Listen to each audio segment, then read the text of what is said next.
नमस्कार, स्वागत है आपका अपना YouTube channel to the point.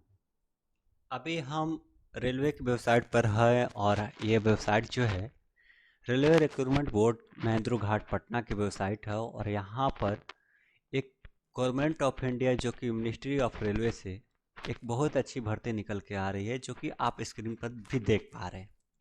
पिछले वीडियो में शॉर्ट्स में हमने भी बता दिया था और आज पूरा देख लेते हैं कि इस एडवर्टाइजमेंट जो है इसमें क्या है, क्या चीज़ें चेंज हुई है, क्या चीज़ें बदली है, कौन लोग एलिजिबल है इस पोस्ट के लिए, कौन लोग बाहर हुए हैं, अप्रेंटिसशिप का क्या सीन है इस वैकेंसी में, और एज का क्या मतलब रूल रेगुलेशन बनाए गए हैं। इस बार काफ़ी कुछ चेंजेज हुए हैं और काफ़ी कुछ पुरानी भी है। ठीक है, तो सारी चीज़ें इस वीडियो हम देखेंगे, तो आप लोग वीडियो को अंत तक देखिएगा। बाद में क्या होता है ना कि आप लोग बिना वीडियो देखे अप्लाई कर देते हैं, बाद में बोलते हैं कि सर ये गलत हो गया, वो गलत हो गया। ठीक है, तो यहाँ पर हम सारी चीज़ें एनालाइज करेंगे। हो सकता है वीडियो थोड़ा लंबी हो, लेकिन आपके लिए है, तो स्किप करने से पहले सोचिएगा, बाद में हमको कोई ये कमेंट करके ना बोले कि सर आपने बताया नहीं था या फिर हमने कोई जानकारी आपको शेयर नहीं की थी। सारी चीज़ें बता देते हैं। जो गवर्नमेंट में जॉब कर रहे हैं या फिर जो अभी बेरोजगार है उनके लिए भी यहाँ पर देख पा रहे हैं कि आपको अभी न्यू न्यू करके बहुत सारे लिंक कर रहे हैं रो, जिसमें आपको अप्लाई करने का भी लिंक खुल चुका है। और यहाँ पर हम details centralised employment notice CN number 02/2024 यहाँ पर वैकेंसी आपको दिख पा रही है। और आपको बता देते हैं कि कैलेंडर के अनुसार जैसा रेलवे ने बताया था, रेल मिनिस्टर असनवी वैष्णव जी, उसके अनुसार इन्होंने भर्ती देना स्टार्ट कर दिया है। ALP की भर्ती देखे, RPF की भर्ती देखे, RPF SI की भर्ती देखे, अब देख रहे हैं आप टेक्नीशियन की भर्ती। टेक्नीशियन की भर्ती में आपको दो प्रकार को भर्ती देखने को यहाँ पर मिलेगी। चलिए हम इसको खोलते हैं और यहाँ पर देखते हैं कि इस अधिसूचना में है क्या। तो ओपन कर लिए हैं यहाँ पर। ठीक है, तो ये आपके है जो कि आपको दिख पा रही है, एक केसरिया रंग की वंदे भारत और एक के वाइट कलर की वंदे भारत। ठीक है, यहाँ पर रिक्रूटमेंट ऑफ टेक्नीशियन। तो हम पूरा एनालाइज कर ले रहे हैं इस वीडियो की। ठीक है, इस PDF की सॉरी, यहाँ पर आपको देख पा रहे हैं एक मिनट। ठीक है, जब वंदे भारत भी केसरिया है तो हम भी ले लेते हैं केसरिया भाई। यहाँ पर ओपनिंग डेट जो है 9/3/2024 यानी 9 मार्च से स्टार्ट हो गई है और 8 अप्रैल तक आपकी चलेगी। इसी बीच आपको भर लेना है फॉर्म।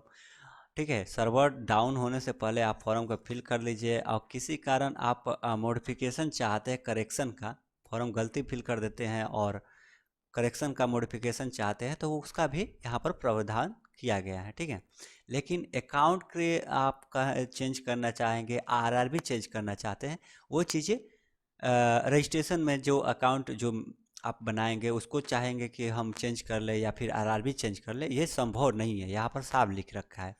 तो एक बार अप्लाई करने से पहले आप लोग सोच लीजिएगा कि कौन से आपके लिए RRB सेफ जोन रहेंगे। ठीक है, चलिए यहाँ पर दो तरह की भर्ती आपको दिख पा रही है, जो कि टेक्नीशियन ग्रेड 1 सिग्नल की और टेक्नीशियन ग्रेड 3 जो कि आपको लेवल 2 की और लेवल 5 की, जिसका पहला लेवल 5 की बेसिक पे 29,200 है और लेवल 2 की 19,900। यहाँ पर मेडिकल का जो स्टैंडर्ड रखा गया है वो B1 रखा गया है टेक्नीशियन ग्रेड 1 के लिए, जो कि सिग्नल के लिए।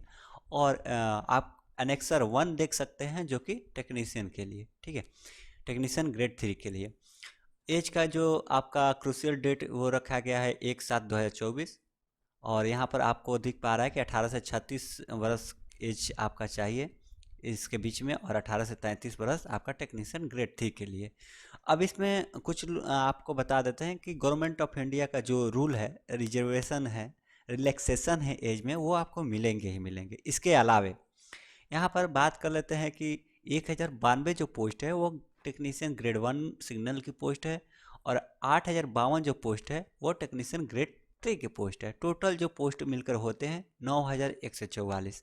तो पहले की अपेक्षा आपको बता देते हैं कि बहुत कम भर्ती आई है। कम भर्ती आने का मायने ये है कि अब कैलेंडर लागू हो चुका है, तो उस हिसाब से पहले जो भर्ती आती थी काफ़ी ज़्यादा मात्रा में आती थी, लेकिन 4-5 साल भर्ती आने में लग जाती थी। अब कैलेंडर के अनुसार प्रत्येक साल आपको भर्ती देखने को मिलेगी, ठीक है। तो ये चीज़ें देख लिए। अब यहाँ पर हम एज का आप देख ही लिए, बता ही दिए जो ऊपर में।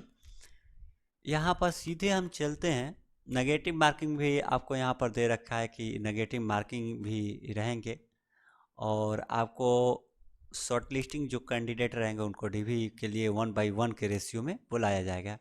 यानी यहाँ पर भी वेटिंग की कोई बात नहीं की गई है, जबकि आपको मेडिकल और डीवी के लिए 1/1 के रेशियो में बुलाए जाएंगे, ठीक है। तो ये सारी चीज़ें चेंजेज हुई है, ठीक है। पहले की अपेक्षा ये सब चेंज हुई है। पहले वेटिंग भी रखा जाता था, अब इसमें कोई वेटिंग की अभी बात नहीं की गई है। और जो भी आप देख पा रहे हैं स्क्रीन पर, इसमें पहले की ही सब चीज़ें हैं, ठीक है। फ्री ट्रेन ट्रैवल फैसिलिटी जो है आपको SC/ST को मिलेंगे, स्लीपर कोच का।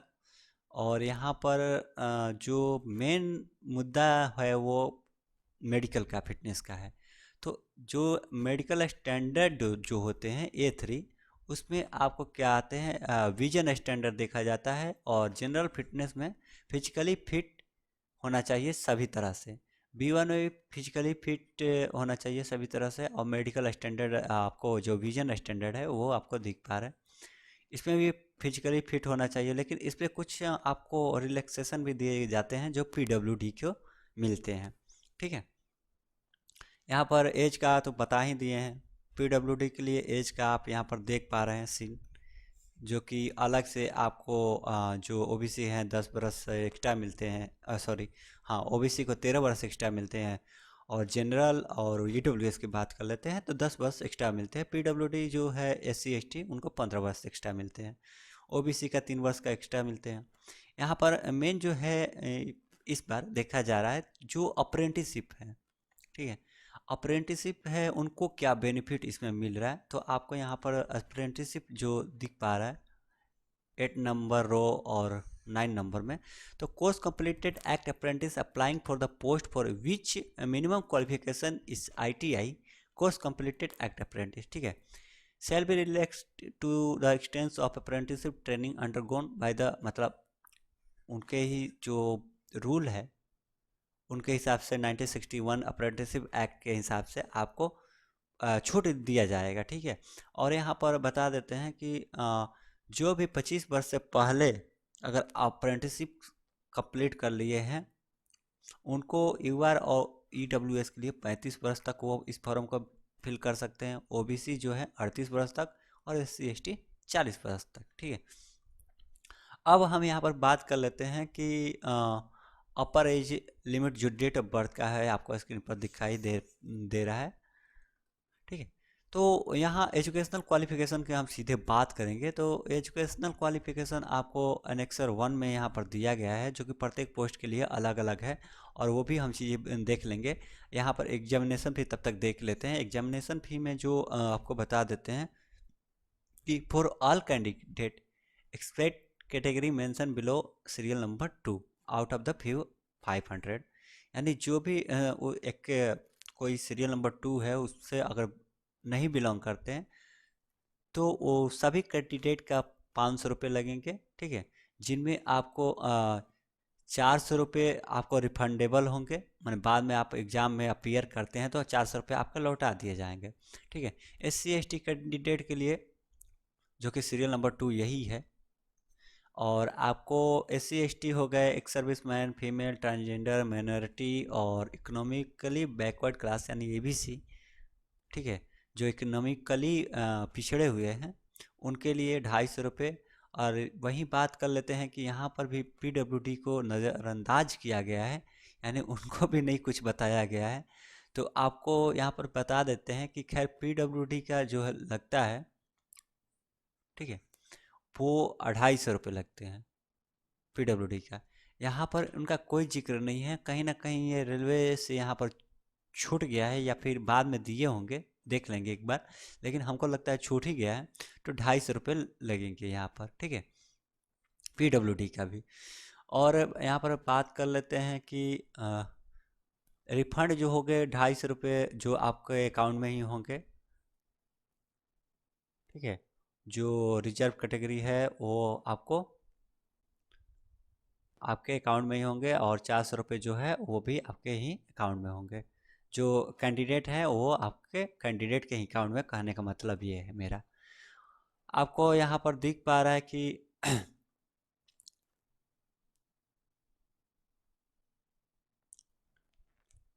हॉरिजॉन्टल रिजर्वेशन भी है।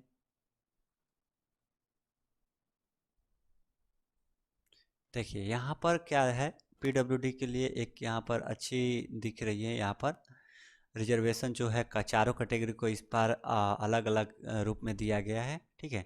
40% आपके डिसेबिलिटी होनी चाहिए, और ये right of personal with disability act 2016 के मतलब माध्यम से ये भर्ती जो है निकली हुई है। मतलब सारे नियम फ्लो उसी के माध्यम से हो रहे हैं जो पीडब्ल्यूडी के लिए है।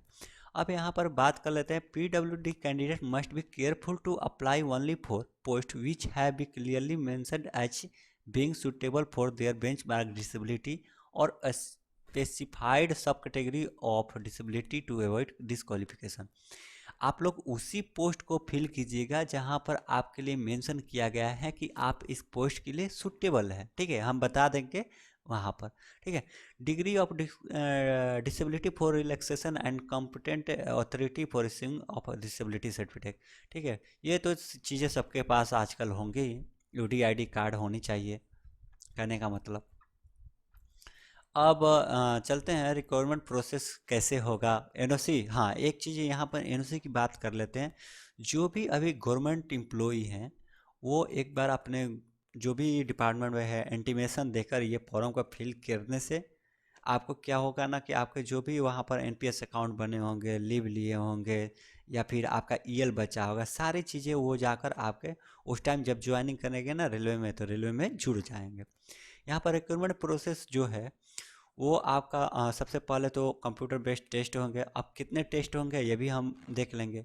डॉक्यूमेंट वेरिफिकेशन होंगे, उसके बाद मेडिकल एग्जामिनेशन होंगे। 3 प्रोसेस है इसका। कंप्यूटर बेस्ड टेस्ट जो होंगे वहाँ पर आपको दिख पा रहा है कि 100 क्वेश्चन होंगे, ठीक है। लेवल 5 की पोस्ट जो है उसमें 100 क्वेश्चन होंगे। इसमें नेगेटिव मार्क 1/3 का रहेगा, ठीक है। मिनिमम क्वालिफाइंग मार्क्स जो है ये आपका ये रहने वाला है, यूआर के लिए 40% है, ओबीसी के लिए 30 और एससी के लिए 30, एसटी के लिए 25, ठीक है। 2% जो है रिलैक्सेशन दिया जाएगा पीडब्ल्यूडी के लिए। यानी आप अगर यूआर ईडब्ल्यूएस पीडब्ल्यूडी बिलोंग करते हैं तो आपको यहाँ पर मात्र 38% लाने हैं, आपको मिनिमम पास, ठीक है। अब हम यहाँ पर बात कर लेते हैं कि सिलेबस क्या रहने वाला है। आपको स्क्रीन पर दिख पा रहा है, जनरल जीए रहेंगे, ठीक है। रीजनिंग रहेंगे, बेसिक कंप्यूटर भी आपका रहेगा। यानी इस बार कंप्यूटर भी जोड़ा गया है। मैथमेटिक्स तो रहेंगे ही, बेसिक साइंस एंड इंजीनियरिंग भी रहेंगे यहाँ पर टोटल। या इस बार से आपको कंप्यूटर एक एक्स्ट्रा देखने को मिल रहे हैं, जो कि 100 क्वेश्चन रहेंगे और 100 नंबर के आपका एग्जाम होंगे। 90 मिनट आपको टाइमिंग दिया जाएगा पीडब्ल्यूडी के लिए।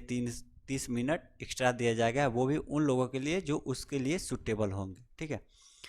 अब पे लेवल 2 की बात कर लेते हैं, उनके लिए क्या आपका सिलेबस है। तो यहाँ पर आप देख पा रहे हैं 100 क्वेश्चन उनके लिए भी रहेंगे, 1/3 उनके लिए भी मार्क्स नेगेटिव रहेंगे। और आपको बता देते हैं कि जो आपको मिनिमम परसेंटेज क्वालिफाइंग का एलिजिबिलिटी का है वो आपको दिख पा रहा है स्क्रीन पर। The marks scored in CBT shall be counted for short listing of candidates for further stage of this. मतलब अगर आप पहले में जो भी मार्क्स प्राप्त करते हैं उसके अनुसार ही आपको शॉर्ट लिस्ट किया जाएगा दूसरे एग्ज़ाम के लिए, ठीक है। दूसरे एग्ज़ाम की बात कर लेते हैं, तो दूसरे एग्ज़ाम में जैसा कि हो जाता है कि आपको यहाँ पर बता देते हैं। दूसरे एग्ज़ाम की यहाँ पर हम बात कर लेते हैं। तो दूसरा एग्ज़ाम जो होता है डॉक्यूमेंट वेरिफिकेशन होगा। मतलब फर्दर प्रोसेस मतलब डॉक्यूमेंट वेरिफिकेशन, उसके बाद आपका क्या होगा मेडिकल, ठीक है। तो ये चीज़ें आपका होने वाला है। तो आप यहाँ तक तो समझ गए होंगे। इसके बाद अगर आपको कोई डाउट है तो कमेंट कीजिएगा, हम बता देंगे, ठीक है। अब अप्लाई कैसे करना है, तो इस वीडियो का डिस्क्रिप्शन बॉक्स में आपको लिंक मिल जाएगा, वहाँ से आप अप्लाई कर दीजिए। दूसरा चीज़ कि अगर आपको नहीं मिल रहा है तो एक बार कमेंट हमको कीजिए, हम रिप्लाई में आपको सारी चीज़ें वहाँ पर उपलब्ध करा देंगे, ठीक है। अब आपको फ़ोटो जो देना है वो अप्लाई करते टाइम पहले से तैयार रखिएगा, ठीक है। Recent clear colour passport size photograph against a plain white background, ठीक है। प्लेन वाइट बैकग्राउंड आपका रहेगा तो बेहतर रहेगा। Of the candidate in JPEG में फॉर्मेट में चाहिए 30 से 70 केबी के बीच, without wearing dark glasses and cap, बिना चश्मे की और बिना आपको कैप पहने आपको फ़ोटो देना है। डार्क ग्लास नहीं होना चाहिए, अगर चश्मा पहन रहे हैं तो आपको डार्क ग्लास का चश्मा नहीं चाहिए, ठीक है। वह प्लेन वाइट बैकग्राउंड आपका होना चाहिए फ़ोटो का तो बेहतर है। आपको बता दिया जाता है कि आप इस फ़ोटो की कम से कम 12 कॉपी रखिएगा, क्योंकि उस टाइम ना आपका ये ज़रूरत पड़ेगी, ठीक है। Scan JPG image of candidate signature in running handwriting sign 30 to 70 KB. Running handwriting क्या होती है ये हम आपको यहाँ पर बता देते हैं, ठीक है। इस पर फोकस कीजिएगा, रनिंग हैंड राइटिंग पर। तो जैसे कुछ लोग क्या होता है ना, जैसे मान लीजिए आपका नाम है सुभाष, ठीक है, आपका नाम है सुभाष, तो आप ऐसे लिखते हैं सुभाष, ये रनिंग हैंड राइटिंग नहीं है, ठीक है। एक एक एक करके लिख रहे हैं, तो ये सुभाष मतलब ये हो गया, ये रनिंग हैंड राइटिंग है, मतलब कर्सिव चलता रहना चाहिए, रनिंग में रहना चाहिए। ये नहीं कि एम यहाँ लिख दिए, ए यहाँ लिख दिए, एन यहाँ लिख दिए, ये रनिंग नहीं हुई, ये आपकी रनिंग हो गई, ठीक है, ये आप रनिंग हो गई। तो ऐसे करके सिग्नेचर करके आप स्कैन 30 से 70 केबी के बीच रखिएगा। उसके बाद तीसरा बात यहाँ पे SC/ST सर्टिफिकेट, जो भी मतलब SC/ST से फॉर्म फिल कर रहे हैं फ्री पास के लिए, तो आप उसका PDF कम से कम 500 के नीचे होना चाहिए, ठीक है, 500 केबी से नीचे होना चाहिए। अब यहाँ पर बात कर लेते हैं PWD भी का जो डिसेबिलिटी सर्टिफिकेट है, full body photograph used in the disability certificate. एक यहाँ पर PWD वाले ध्यान देंगे कि PWD candidate should also upload passport size photograph as per above specification only and not the full body photograph used in the disability certificate। यहाँ पर क्या कह रहा है कि फुल जो बॉडी है, ठीक है, डिसेबिलिटी सर्टिफिकेट की, उसमें फुल बॉडी आपको नहीं होना चाहिए, ठीक है। पासपोर्ट साइज फ़ोटो वाले जो आपका डिसेबिलिटी सर्टिफिकेट होता है वो होना चाहिए, ठीक है। यहाँ पर ये चीज़ें आप लोग ध्यानपूर्वक समझ लीजिए, फिर आप लोग की गलती होगी, फिर आप लोग छटा जाएंगे तो फिर हमारा कोई दोष नहीं, ठीक है। अब हम बात कर लेते हैं candidates can use the service of common service centre, मतलब ये बोल रहा है कि आप लोग CSC सेंटर को ये बढ़ावा दे रहे हैं कि ये आप उन लोग उनसे फॉर्म फिल करवा सकते हैं, ठीक है। अब ये आपकी वेबसाइट हो गई जो सभी RRB जोन की है, और उसके अलावे जो इंस्ट्रक्शन है वो भी आप देख सकते हैं। अगर कोई चीज़ें आपको गलती हो जाती है तो आप फिल कर सकते हैं, उसमें आपका दो चीज़ नहीं फिल होगा, दो चीज़ चेंज नहीं होंगे। पहला कि आप अकाउंट बनाए हैं, मोबाइल नंबर ईमेल आईडी छोड़ के, ये चेंज नहीं होगा। दूसरा, आप RRB नहीं चूज कर सकते हैं दूसरा, ठीक है। तो ये सब चीज़ें आप लोग ध्यानपूर्वक एक बार चूज कीजिएगा, क्योंकि यही आपका जो सिलेक्शन है दिलवाते हैं जो RRB, क्योंकि कहीं पर वैकेंसी ज़्यादा रहती है तो वहाँ फॉर्म भी ज़्यादा गिरते हैं, कहीं वैकेंसी कम रहती है तो फॉर्म भी कम गिरते हैं। तो ये सब चीज़ें पर आप लोग एक बार ध्यान दीजिएगा, ठीक है। कमेंट कीजिएगा तो हम बता भी देंगे कौन सी सेफ जोन रहते हैं। Verification of original document and format of certificate, ठीक है, ये सब उस टाइम का वेरिफिकेशन के लिए है। तो ये सब सारी चीज़ें थी, और आपको यहाँ पर सारी चीज़ें देखने को मिल रही है, और वैकेंसी आप यहाँ पर देख पा रहे हैं कि एक चीज़ हमने बात की थी कि PWD किस पोस्ट के लिए एलिजिबल है, वहाँ पर ये आपको दिख पा रहा है कि टेक्नीशियन ग्रेड 1 सिग्नल जो है उसके लिए आप एलिजिबल है, ठीक है। यहाँ पर आपके पास क्वालिफिकेशन जो है bachelor science, bachelor in science होना चाहिए, फिजिक्स, इलेक्ट्रॉनिक्स, कंप्यूटर साइंस, मतलब टेक्निकल फिजिक्स भी होना चाहिए, तो भी आप एलिजिबल है। या फिर आपके पास डिप्लोमा होगा या फिर इंजीनियरिंग आपके पास होनी चाहिए, तो ग्रेड 1 के पोस्ट के लिए। बाकी हम लोग बात कर लेते हैं यहाँ पर टेक्नीशियन ब्लैक स्मिथ, तो आपके पास आईटीआई और ब्लैक स्मिथ का होना चाहिए। उसके साथ आपके पास मैट्रिकुलेशन तो सबके पास। इसमें आपको पीडब्ल्यूडी में जो है 2 कैटेगरियाँ ये अप्लाई कर सकती है। पहला जो है ओएच कैटेगरी, ओएच मतलब एलडी लोकोमोटर डिसेबिलिटी, और एचआई मतलब हियरिंग हैंडी इम्पेयर्ड, जो 2 कैटेगरी की है इस पोस्ट को अप्लाई कर सकती है। दूसरा हम इसमें बात कर लेते हैं ब्रिज की, जो कि ब्रिज में भी आपको कोई पीडब्ल्यूडी कैटेगरी एलिजिबल नहीं है, क्योंकि मेडिकल यहाँ पर स्टैंडर्ड की बात की गई है। उसके लिए आपको इस मेडिकल स्टैंडर्ड सही होना चाहिए, तो ही आप इस पोस्ट के लिए एलिजिबल। तीसरा चीज़ में, चौथा चीज़ में यहाँ पर गैरेज एंड वैगन की बात कर लेते हैं। तो इसमें भी आपको 2 कैटेगरी सिर्फ रिजर्व दी गई है पीडब्ल्यूडी की। ऐसे करके आप देख सकते हैं। अगर कोई आपको समझ में नहीं आता है तो आप उसका स्क्रीनशॉट लीजिए, हमको भेजिए टेलीग्राम में, ठीक है, हम आपको बता देंगे। पोस्ट आपको दिख ही रही है यहाँ पर सारी चीज़ें। और कुछ हेल्प चाहिए तो बताइए, हम कर देंगे। और एक बार चैनल को सब्सक्राइब कीजिए, वीडियो को लाइक कर दीजिए, शेयर कर दीजिए। पहले की अपेक्षा काफ़ी कम भर्ती आ रही है। इसका मायने ये है कि जो आपका कैलेंडर जारी हुआ है, इसीलिए आपको ये सब फॉर्मेट है, जो सर्टिफिकेट आपको बनवाने पड़ेंगे डीबी से पहले, ठीक है। तो आज के लिए इतना ही, मिलते हैं अगले वीडियो में। आपको ये वीडियो पसंद आया होगा, काफ़ी हमने इजी तरीके से बताया है, आप समझ भी गए होंगे। और हम कोशिश कर रहे हैं कि आपके लिए कल ही एक फॉर्म फिल करके बता दें कि कैसे फिल कीजिएगा, आपको आसान हो जाएगी, ठीक है।